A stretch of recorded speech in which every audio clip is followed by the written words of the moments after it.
అందరికీ జైభీం.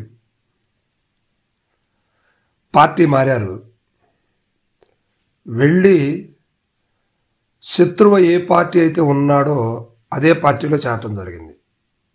పోనీ శత్రువే కదా, మిగతా వాళ్ళతో అయినా సత్సంబంధాలు కలిగి ఉన్నాము, ఆ శత్రువు అనే కూటంలో ఇంకా కొంతమంది మనవాళ్ళు ఉంటారు కదా, నన్ను అభిమానించే వాళ్ళు ఉండకపోరా అంటూ ఇంకా వెయిట్ చేస్తున్నాడు.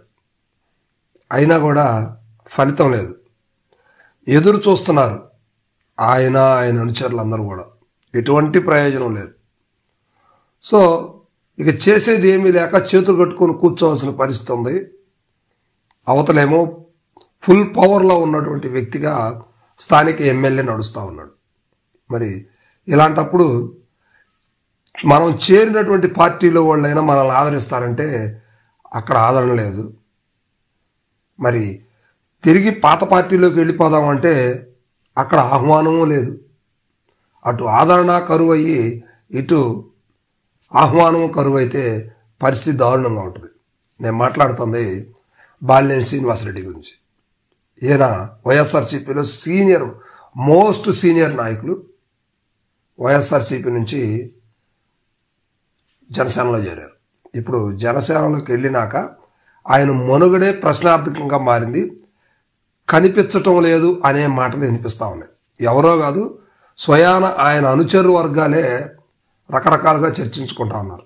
ఎందుకంటే ఓడినా గెలిచినా వైఎస్ఆర్సీపీలో ఆయనకు ఒక బలం అంటూ ఉంది, ఒక పట్టు ఉంది. నియోజకవర్గంలో ఒక దమ్మున్న నాయకుడు, మాస్ లీడర్గా పేరుంది. మరి ఇప్పుడు ఎలాంటి పేరుంది? ఇప్పుడు ఆయన అనుచరులు అందరితో కూడా అదే డైలాగ్. అయితే ఈయన ఇప్పుడు జనసేనలో చేరారే కానీ జనసేన జిల్లా నాయకులతో సత్సంబంధాలు లేవు.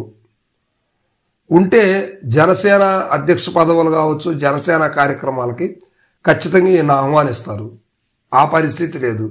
పోనీ కూటమిలో ప్రధాన పార్టీ తెలుగుదేశం పార్టీ ఎమ్మెల్యేగా అక్కడ దామచర్ల జనార్దన్ రావు గారు ఉన్నారు. ఈయన ఏమన్నా ఆయనతో సఖ్యత కుదిరి సత్సంబంధాలతోటి కలిసిమెలిసి ఉంటారా అంటే ఆ పరిస్థితి కూడా లేదు. ఎందుకంటే ఎన్నికలకు ముందే కాదు, గతంలో 2009 నుంచి కూడా వీళ్ళిద్దరి మధ్య వైరం అనేది చాలా బాగా నడుస్తూ ఉంది. ఒకళ్ళ మీద ఒకళ్ళు కేసులు పెట్టుకోవటాలు, గొడవలు, కొట్లాటలు కూడా జరిగింది. మాటలే కాదు, చేతల యుద్ధం కూడా జరిగింది.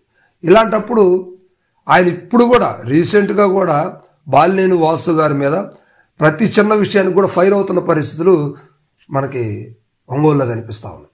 మరి అలాంటి సమయాల్లో బాలినేని వాసు గారు అక్కడ ఇవ్వడగలడా?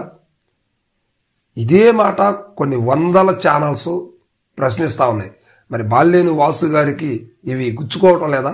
ఇంకా ఎన్నాళ్ళు ఆ పంచలే ఉండాలి? తిరిగి సొంత గూటికి చేరుకుంటారా? లేకపోతే అక్కడే ఉండి రాజకీయ సన్యాసం పుచ్చుకుంటారా? మరి నెక్స్ట్ కొడుకు రాజకీయ భవిష్యత్తు ఏంటి?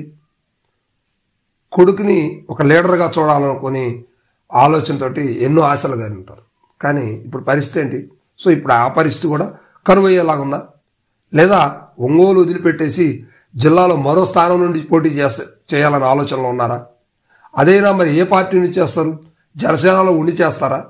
లేకపోతే మరలా వైఎస్ఆర్సీపీలోకి వచ్చి చేస్తారా అనేది ఇప్పుడు ఒంగోలులో ప్రశ్న మీద ప్రశ్న అనమాట. సో బాలినేని క్యాడర్ అంతా కూడా పడిపోతూ ఉంది.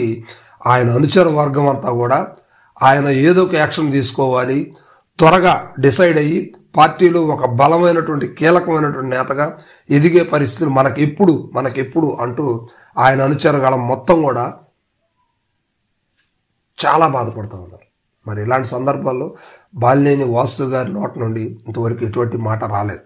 పవన్ కళ్యాణ్ గారు ఇంకా ఏదో చేస్తారు, ఎవరో చేస్తారు అని ఎదురు చూసి మోసపోయే పరిస్థితి అయితే బాలినేని వాసు గారి రాజకీయ జీవితంలో కనిపిస్తూ ఉంది. ఇప్పటికైనా మరి కళ్ళు తెరుస్తారా? ఎలాంటి నిర్ణయం తీసుకోబోతున్నారు? జనసేనలో ఈయన పాత్ర ఏంటి అని ప్రతి ఒక్కళ్ళు కూడా ఇప్పుడు ఒక ప్రశ్నలాగా మిగిలిన పరిస్థితి ఒంగోలులో ఉంది.